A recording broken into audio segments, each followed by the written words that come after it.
What is a diasporan experience like? It was a shock. Identity is at the core of us. We cannot talk about parenting without understanding the backdrop that underpin that parenting. We're getting more educated and losing our own essence. If we cannot be proud of who we are, that leads to some form of dislocation with our own selves. Hi, everyone. Welcome back to our podcast where we talk about motherhood, migration, and parenting. This is a podcast where we talk about everything around parenting in the diaspora, whether the village where you come from is far away and the one where you are doesn't really quite understand. Today, we will be discussing these issues, experiences with another one of our guests, Judy. She's from Kenya, but living in the diaspora, has a very varied experience. I know that you're going to really enjoy listening to her story today. So I'll allow her to introduce herself. Hello, thank you very much for being here. Welcome to our podcast. Thank you very much. Like she said, my name is Judy. I am Kenyan. I live in the diaspora. I'm a mother to 4 lovely children, 3 boys and a girl. Yeah. Okay. That's the starting point. Yeah. So tell me about your diasporan journey in the sense of where did you start out life, where did you start out motherhood, and where you are now. Okay. Well, I had my first two children in Kenya, and like you say, the journey to motherhood to parenting, and it was what do they say? You don't there's no way for anybody to tell you how to mother. So I had my first baby. And in Kenya, as it were, let's say in Africa, you have the family around you, you have everybody. And I was in the fortunate position that apart from my family, I had lots of help. So I had this first baby, I had family around me, I had help. I literally did absolutely nothing. All I used to do was feed the baby, and you feed the baby and you hand the baby over to somebody else, and nappy change, the baby's handed over. And yeah, that was my experience with the first two. So the first one was like that.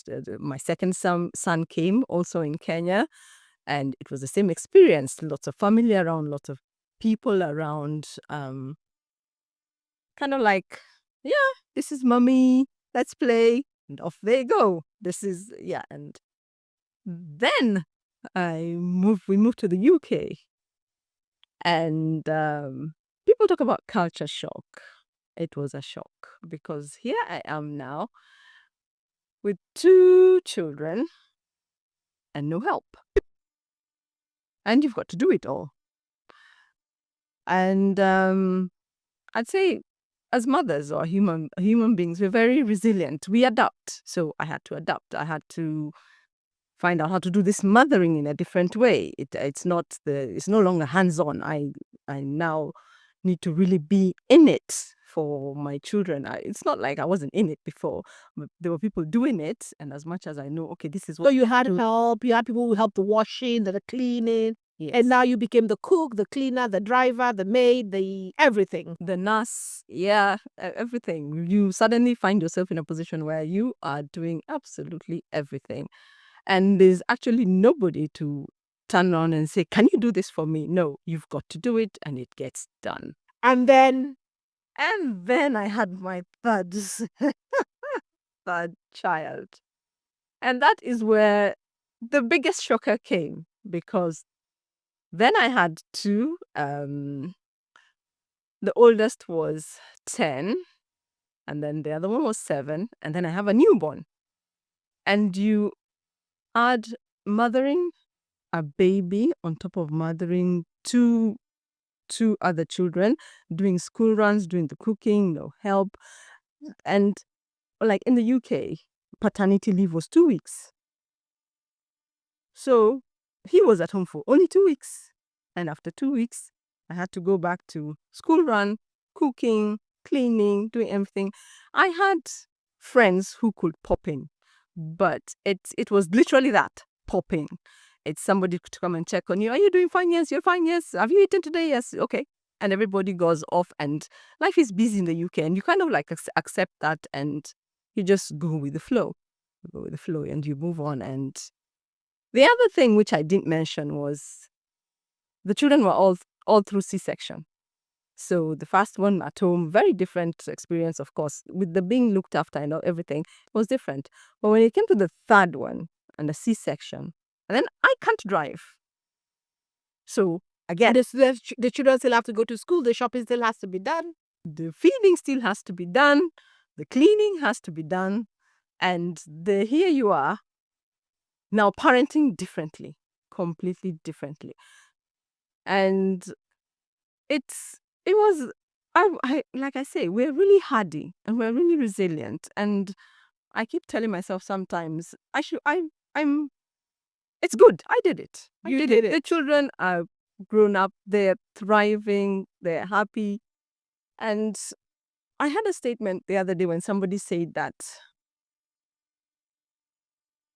you are not the same mother to all your children. And I found it very true.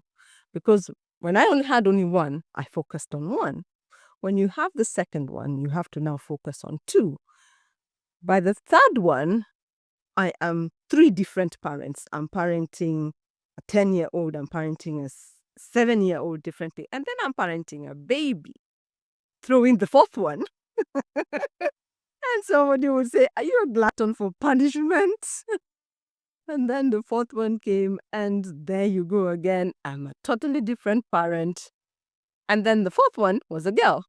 So there I have 3 boys and a girl who I am now trying again to navigate this parenting in the diaspora as a Kenyan, trying to instill the values that I have as a Kenyan, what my culture, my family, the things that we find important, the things that I believe in, while at the same time the culture they're born into is completely different.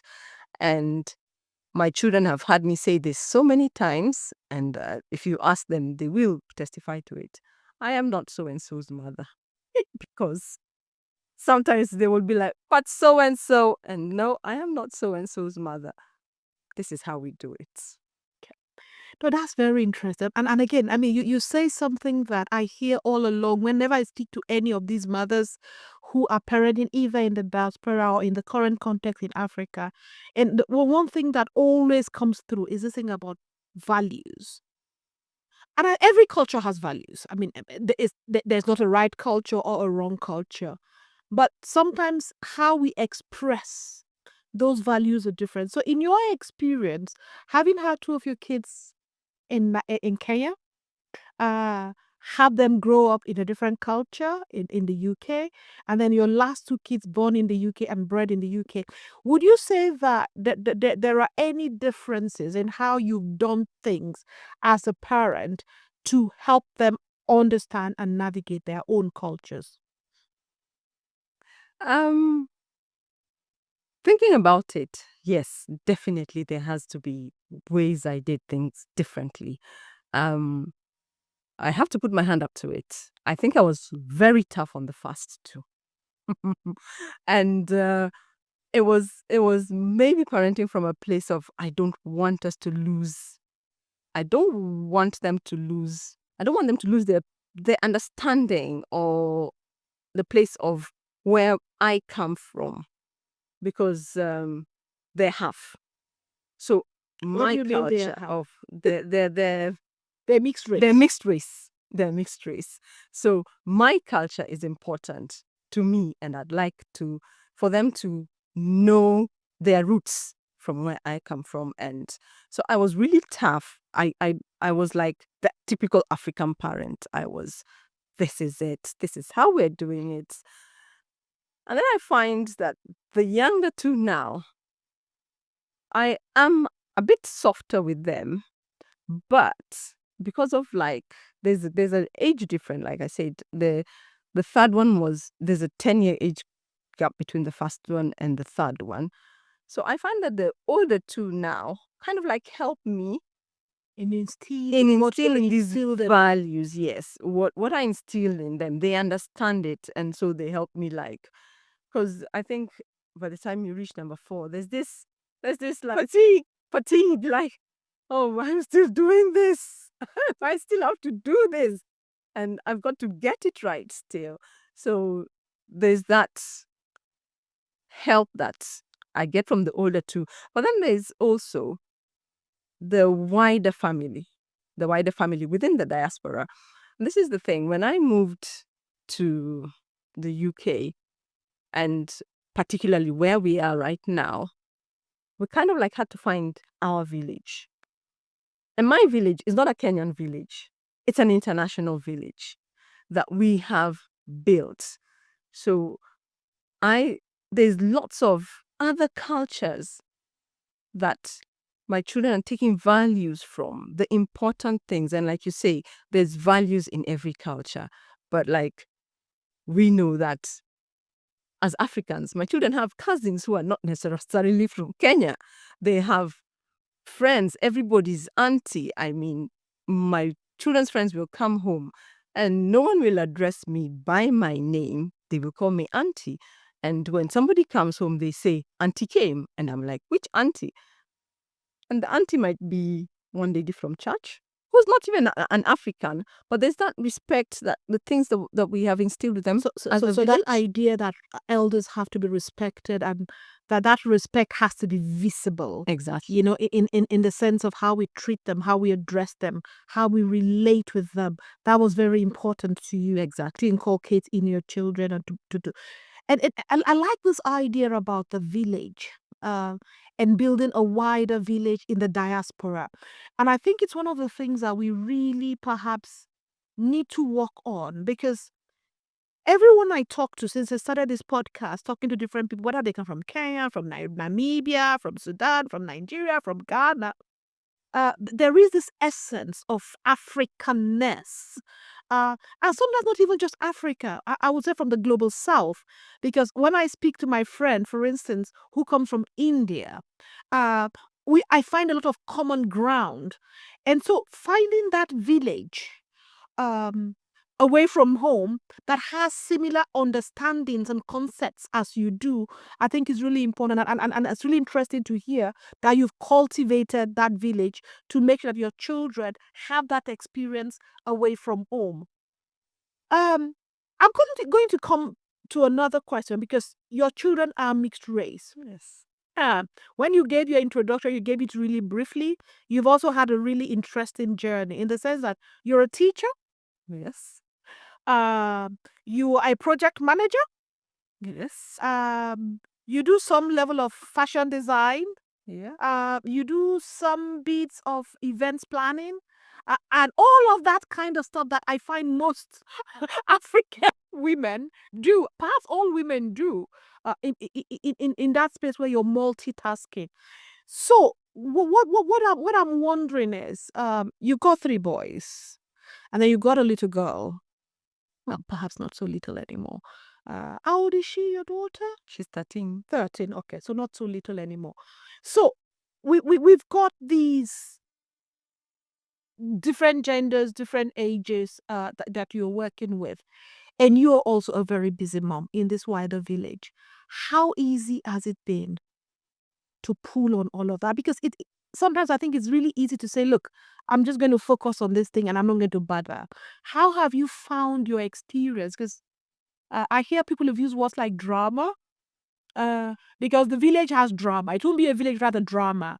And how have you managed to navigate the drama of the village? Once again, it's the important things that people say that really stick with you, and it's, you can't do it alone. You cannot do it alone. Drama notwithstanding, you cannot do it alone. You always have to. You work on people's strengths. Like you say, there's a lot of things. I'm a jack of all trades. I wouldn't say master of none, because I think I've mastered quite a lot of things. I'm a jack of all trades and I put my hands to a lot of things. And I think with that kind of gifting, I just seem to be able to draw on The different networks. yes, different people, different networks, and we just seem to be able to work together in the village setting, like you call it. And the drama is worth it. Drama is part of it. Exactly. Drama is part of it. And the maturity that you take along with it. I mean, we're human. We're human. We're different. Even within the same household, all my children are different. They could be sitting down 1 minute getting along very well, and then the next minute all hell breaks loose and you wonder what triggered it, and you find it is something very different. So as human beings, drama, conflict is standard. But then you have to then reflect on what are the, I won't say advantages. I don't want to use the word advantages. The benefits? The benefits. What are the benefits of this? Not just for me, but for the children we're raising. Because no one is an island. And that's the thing I try to also instill in my children and in the people I come across. We have to be there for each other. I mean, when you see a rowing race, they all row together in tandem. If it was left to one person to row, the boat would be going round in circles. So we have to work together. We have to just kind of like have a rhythm and try and put when there's the drama, when there's the conflict, let's talk about it. Let's think about the bigger picture. And it's all about the bigger picture, the children we're raising, the people we want to put out into society. Are they people who we'll be proud of? I mean, are they, if somebody says, this person came from this place, oh yes, yeah, I know this person. I mean, we've met people who we've never met before, but who know us from the impact we've had through other people. And those are the kind of the legacies we want to give through this international village that we have, that if I was to stand up and find myself in a different country that I've met somebody else, let my name go before me that, oh, this is part of that village in that place. And they're working together to build something really good for future generations. Okay. Now, very interesting. I mean, you talk about we can't do it alone. We all need people around us.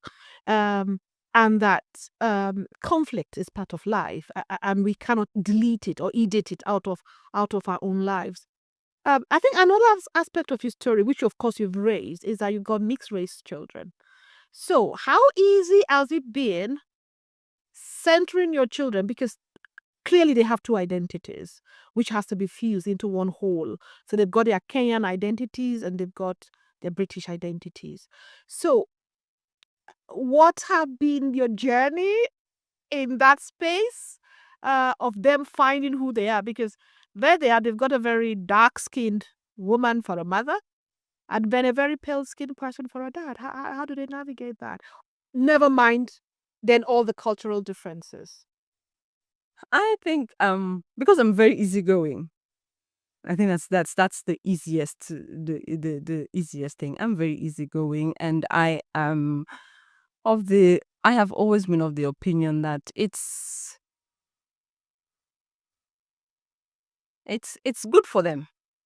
Just the same way I want them to know about me, my culture, their home in Kenya, their people in Kenya. It's also important for them to know their people in the UK. And as I said, there's a pushy side of me that is like, you need to know that. You need to identify with that. You need to, as they're growing older, make the effort to embrace that side of yourself. And I have to say, I see them thrive on both sides. They have embraced it. They relate with their families on the other side well. And yeah, they're happy. And I think that's, And I think that's the important thing, yeah. isn't it? That they are happy. I will push you a little bit, and Push. feel free not to answer if you don't want to answer. Push. But one of the experience certainly of growing up in the diaspora from the global south is around skin and skin tone and racism and prejudice and stereotypes. Um, and part of what the literature shows that sometimes it's even worse for kids of mixed race because they get it on both sides. And I was just wondering if you felt able to, and you don't have to, but if you felt able to, what are you going to talk a little bit about that? What has been the experience of navigating race, such that your children are as centered as they are in their identity, even though they've got parents from mixed races? Okay. The first parent is, are you comfortable answering that? I'm comfortable. I hope I'll answer you. What do you call it? I'll give you the answer that you're looking for. No, I want your answer. I want your No, okay, then I hope that what I'm going to say is going to make sense per se. I think the first instance I will relate to an incident that happened in school, and of course they were bullied, and it was a racial slur, and at first the children didn't want to say it because African parents are supposed to have drama. We are going to go to that school and we're going to cause problem. But I think once we spoke about it, they understood that it is important to have these conversations because it's their identity, but they do not have to feel bad about their identity because there's things that can be said that might not have an impact then, but with it's when you sit back and think about it, you might think, oh, why did somebody do this to me? Why did they call me names? So we've had those conversations. The unfortunate part is that it doesn't stop. It hasn't stopped. But they know how to deal with it. And I can give you an example. Just recently, my youngest was unfortunately caught up in one of them. And by the time I got to know about it, she had gone herself to the school and reported it and got statements from other people. And the school was dealing with it. And they just called me to tell me that we're just letting you know that your daughter came to tell us this happened and we are on top of it. And we are proud of her to be able to know that she knows she can stand up for herself.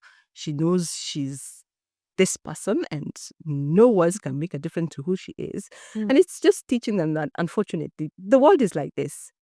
But you've got to be hardy, you've got to be strong, and you've got to learn how to stand up for yourself. Great insights. And I know earlier on I said you're an educator, and I brought that for a reason. Because one of the spaces in which our children spend the most time in their developing years is in schools. And my experience certainly has been that in as much as you have allies within the school system, you also have lots of labeling of migrant parents, especially migrant parents from the global south, whether that be from Asia, Africa, the Far East. So you have the tiger moms, for instance. You've got the pushy Nigerian moms, and that those kind of labels. And I just wondered, from your experience, both as a parent from this side going in, but also as an educator, how you think we navigate that space. So they'll say Nigerians want all their children, for instance, to excel in professions. Become Doctors, engineers, lawyers, etc. Chinese parents want their children to excel, but also to be concert violinists and the like. And there is this ambition for children. How do you see that? And your own experience as a mother from Africa, but also as an educator. There's more than two sides to it now. There's a mother from Africa a Kenyan mother. Then there's the Nigerian part that you brought in. And then there's the educator who has been trained in the UK. So when I stepped into education, into the classroom per se, let's say, and I started relating with children and relating with parents, and then I came across what you call the tiger moms. Mm. And having Nigerian friends, I understand that it's not really a tiger mom thing. It's just who they are. It's who you are. I'm a Kenyan. I don't have that. I'm very laid back. I'm just, oh, is everything okay? Yes, but I get we get the understanding. And I think that's what the diaspora is struggling with. Educators in the diaspora are struggling with, to understand that it is not that you are tiger moms. It's just how some people are within the classroom. When you look at children within the classroom, having been trained from the UK perspective, and it's, what does the child want to do? What does the child enjoy? Let us nurture that in the child. We're not pushing for you to be a doctor. We're pushing for you to enjoy the process. Mm? And not just an educator, early years. So our teaching is based around play. Doesn't make sense to an African parent. Why play? For me, it's not just the play thing. So again, I'm a Nigerian, full credentials. And when I went to the UK, my son was 2+. And nursery school, I wasn't asking for him to be taught. Now, of course, in Nigeria, I was already taught ABCs and all of that, and I would teach him at home. But what I found a little bit challenging was that he'll go to school, and every day they'll tell me how much he played with what. I mean, people who know my son know, as a child, is very different. Now, but as a child, was really super active. Oh, he jumped this today. They played with water today. And then every day when I go, other parents would have pictures, painting, coloring. And each time I'll ask, I say, oh, no, he doesn't like that. He just likes to. And I'm like, what, someday he's going to have to learn to sit down and write. So I said, well, I'm not saying teach him ABCs. No. But I'm saying, well, even if his natural inclination isn't to sit down and draw, if we wait until primary 1, when you have to physically sit him down and he has to draw, then he becomes a disruptive child. Because he's never been enabled to find that space. That's my thinking. To find that space where even if he didn't want to sit down, that he actually has to sit down and color something or draw something. So I don't know. That's kind of my struggle, that you saying that, or an educator saying, yes, a child wants to play and its natural inclination is to jump, play with water. No. But I also have to sit down and paint. So I have to say, please, can I get one picture a week, at least from here? Learning through play doesn't necessarily mean that. Learning through play, it's that. It's the coloring. I never got the colors. I never did. Until I asked, because his inclination was to color. It was to jump and water and run. Oh, no. There are systems in place. They do sit down. They do write. They do color. They do play. Because there's a function that play plays. Oh, no, I agree. I completely agree with play. I mean, one of the things I would say, and I say that consistently, is that one of the things I struggle with in the Nigeria, even when my child was in Nigeria, because he was born here in Nigeria, he was born in Nigeria. And when I first took him to nursery, I thought he would just go and play. And they'll bring homework. I'm like, what? He's only 2. I brought him to play. So I am one of those who really, I'm big on play. But I'm big on even play being structured, because ultimately, one of the challenges I had was around, if you leave the child to play unstructured, and then all of a sudden at 5-year-old, you're thinking they'll sit down, and then you start getting, because that's the other thing, suddenly you start getting, not your child may not be doing this, or that person. No, let me give you an example. When everybody comments on my handwriting, that I've got really good handwriting. And the reason why I have good handwriting is that my knuckles were wrapped in school. So anytime you try to scribble, there was There was no, you couldn't scribble. You had to write neatly. You had to hold the pen properly. One of the functions of play is fine motor skills, which goes with holding a pencil properly. Until a child can learn to do things finely, there is no point in trying to get that child to hold a pen to write their name. It will not happen. So there are steps to these things. So it might sound like it is just play, but like I said, it has its own functions. I agree. I think I'll say I agree with you. Play has its function, but I'm saying play can be structured. But then that's the difference. I think perhaps in the worldview, in the sense that I agree, play is necessary. In fact, I from a very early age, my son was in different activities, gyms, whatever. I believe in play because I think everybody needs chill out time. But I also feel that sometimes some of the values we bring in, it's around our experiences, because parenting is a lot about our experiences. And if a child doesn't apply themselves, and I think the point is applying themselves, because applying yourself to do something difficult is very hard, even for me as an adult. If I have to write a paper as an academic, if something doesn't make me write it, I'll do it tomorrow, and then I'll do it tomorrow, and then I'll do it tomorrow. So finding ways in which we can find that balance, I think, is really critical. But I hear you. I hear what you say about Something just occurred to me, if you don't mind me saying this one. You just mentioned when you came from Nigeria, he was in school. He was in structured school. Then nursery, not structured school. nursery. Play group, play school. But he could write and all that. Oh, Yeah, they'll start teaching him to write one. exactly. Then Then I I wasn't went to happy the with that. Diaspora. And then he started playing. We see a No, lot he of... always played. No. Okay, maybe I didn't get it right. He was playing too much and you were not seeing the colors and the colorings and everything. We're getting a lot of that. Or I've noticed a lot of that.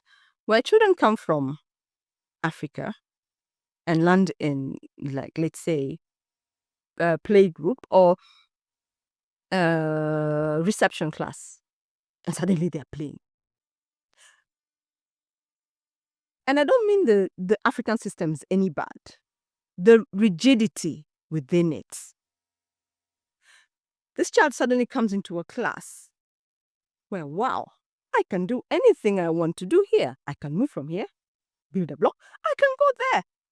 I can color. I don't have to sit down for 2 straight hours listening to one person talk, do the same thing. And but you know that is stereotyping, because again, that is the stereotype the West has of how it is done. Again, I said we do it perhaps a bit too much. But if you go to any school, I wish you could, when you go back to Kenya, have a look. You'll find that children are playing with blocks there as well. Children are playing with water there as well.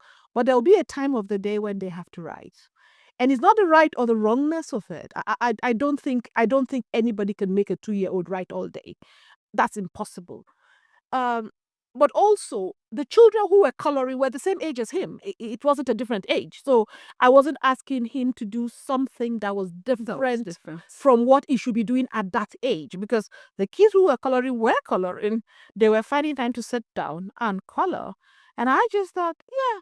But anyway, we've dwelt enough on that. And perhaps it's one of those areas where there is quite a lot of conflict in the parenting styles, or in how it is perceived when you're in the diaspora. And there's a lot of pushback where people think that children are being overextended. I think that's a nice way of putting it. And I think perhaps some better conversation.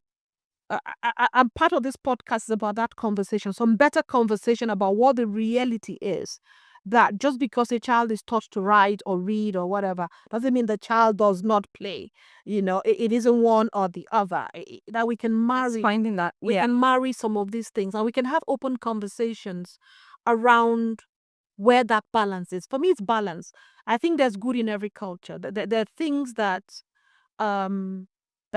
I grew up with that I didn't do with my child because I didn't think they were helpful. But there were lots and lots of things that I thought were really, really helpful, which perhaps in another culture may be seen as, oh my God. But it's not. But they've stood me in good stead. And I think if we can learn the best of both worlds and allow our children to be the judge, because if we give them a bit of both, that's it, and allow them to thrive and be the whole persons that they can be, but most importantly, being comfortable in their own skins, such that the authority of their parents and how their parents do things, especially when it doesn't harm the child, isn't seen as something that is undermined or undermining in a way that makes them feel a little bit less than. If we can maybe manage to do that, maybe. I think that's what we're trying to do in the international village. That's what we're definitely trying to do. And it's a melting pot of many different cultures. And I think as the world and people are getting to live in different places and move to different places, learn different cultures, I think it's a good thing. It's a good thing for our children to just have this awareness, to learn that there's so many good things out there that you don't have to really focus on one. Like you said, every culture has values, and if you can take this value here and build a whole person who goes out there and thrives as a whole human being and passes this on to the next person, onto the next generation, onto their friends. I mean, I've learned things from my friends that I've passed on to my children, who hopefully will pass on to their we will become international. I'm not necessarily Kenyan now. I am an international person. I mean, that's an interesting one. I mean, one of something I'll explore in another of the episode, because I always see myself as Nigerian. A Nigerian who functions in a globalized environment. So I say I dip in and out of cultures, and I can function in a multicultural environment. But at the core of me, if you ask, who are you? I am Nigerian, I am Black, I'm a woman. That's my identity. And then all of the other identities, of course, that come with me. That's what sacrifice if children can't have that core of who they are and then add all of the other things on. So, as an educator, you started, or as a young person, you started your education in Kenya, Nairobi. And I know that there you have a common language, Swahili. And one of the things that I found out in the course of these talks is how language is so central to identity. And I wanted to perhaps, if you could just maybe explore that a little bit in terms of the Kenyan educational system, the role of language, and how that is, if you like, contributed to you, your sense of self, identity, and what you then pass on to your children. Okay. Well, yeah, in Kenya we do have Swahili as our national language, but our lessons are predominantly in English. Well, in Nairobi and most of the major cities, but we do have Swahili as a lesson. So just the same way you'd have biology, chemistry, we have Swahili as a lesson, and so the Swahili lessons covered just like the culture, the history, the language itself, how to use the language correctly, how to speak it, what to say, how to say it. So it is fundamental. It is fundamental within our educational system. If you would go to places where people don't speak English, but definitely speak Swahili. So Swahili is part of our identity. We do learn it. We speak it. There are places they teach only in Swahili. But again, I will bring it back to the diaspora, because as an educator, again, in Welsh, we're just rolling out the Welsh language. Identity. So the Welsh understand that even though they've had over 300 years of unity with the English, language is really critical, and they're bringing it back. Exactly, they're bringing it back. That the Welsh language is so fundamental within the Welsh heritage, just the same way Swahili within the East African heritage. Uganda, not so much. Tanzanians, it's all Swahili. There's literally, I don't think they speak it, they learn much in English. It's all Swahili. Kenyans, we are A bit of a mix. half and half. Yes. So there's that cultural identity within Swahili. We speak it, we communicate with it, a lot of our dishes are around Swahili are based on Swahili, which Swahili comes of the Arab Indian heritage. So again, all that is like part of. So it's an important part of your identity. Yes, it has. So if you go to Kenya, Jambo would be something that everyone. Oh yes, Hakuna Matata. Yes, Lion King. I'd be walking in the supermarket and you hear somebody, if in the diaspora you hear somebody speak Swahili, of course your neck will turn and you'll be like, listening, is that Tanzanian Swahili or Kenyan Swahili? We know the difference because Tanzanian Swahili has a very different. It's almost what we call clean Swahili. Kenyan Swahili has got it's a divided, exactly. It's got bumps, and finding that person, you'll be like, "Are you from Kenya?" Yes. Oh, hello.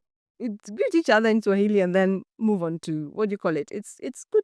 It's a way of identifying yourself even within the diaspora. If I meet somebody, there's groups where people are just Swahili people. You just know each other. You bring each other close and And of course, again, part of this talk about identity, how you bring language to food, for instance, but also to clothes, dressing. So identity is wrapped up in all of these, if you like, habits, practices that reinforces who we are. And if you take one away or bits away, then you kind of take away at the core of who people are. So how do we manage to keep all of these aspects of ourselves? I know that a lot of African attire, dressing is coming back into the mainstream. It wasn't so when I first went to the diaspora. And perhaps we talk about the Welsh bringing back their language after 300 years because they understand that identity and language are interrelated. And so maybe that's another space that as diasporas we need to think about. How do we think about language for our children in the diaspora as we bring them up there? Are there ways in which we can manage some of those in a way that makes them feel proud of who they are? And when you mention that, I have to say and confess at the same time that You've my not been daughter, no, and this is the thing. This is where you find the difficulties when it's a mixed race household. I've come from Kenya. I've come to the UK. I don't have a Swahili speaker near me per se. In this house with somebody who speaks English, our common language then becomes English. If I want to give a direction to the child and I'm thinking I should teach them my language, and I think to myself, oh, it's faster to do it in English. Let me just do it and get on with it. And so there's that feeling, which I will put my hand up to, that they have not learned Swahili. And my daughter is quite, I don't know how to describe her per se, but she likes to learn. She wants to learn, and she's on Duolingo trying to learn Kiswahili. And during lockdown, one of the things that I had told ourselves as a family, because we were then all in one place, we'll start learning Swahili and we'll have random words on the fridge every day and see what Swahili word we can learn. Well, it lasted as long as lockdown lasted. But we still live in hope. The language is still there. The language is still there. We can still learn it little by little. I think the oldest understands it because he spoke it a lot before we came. The second and the third have no clue at all. But the young lady is doing her best to know it. To understand. And so there's a hope that in the sandwich that there is there, plus my own knowledge of the language, we might be able to still light that fire back. The embers are burning. It's just to light it back up. And I think that's the thing with a lot of things to do with culture. If it's there and sometimes it just needs to be set back. Yes, just pack it back and bring it back and set it free out there. Thank you. That's really interesting. I think most of us in the diaspora, and in fact, most of us in our home countries, especially in West Africa, are guilty of this, that our languages are dying. Our children are not necessarily speaking our languages. And language is very critical. Language is part of identity. A lot of our culture, marriage, funerals, all of that is imbued in our culture. And maybe one of the things we can think about in terms of resources is how do we begin to rebuild this so that our culture isn't lost through our language, and that we're not going to be doing a hard work of reintroducing lost languages, that they remain. Thank you. Thank you very much. So, another really fantastic episode where we've explored a range of experiences of the diaspora and parenting, from somebody who started back home in Kenya and then migrated to the UK in a mixed racial family context.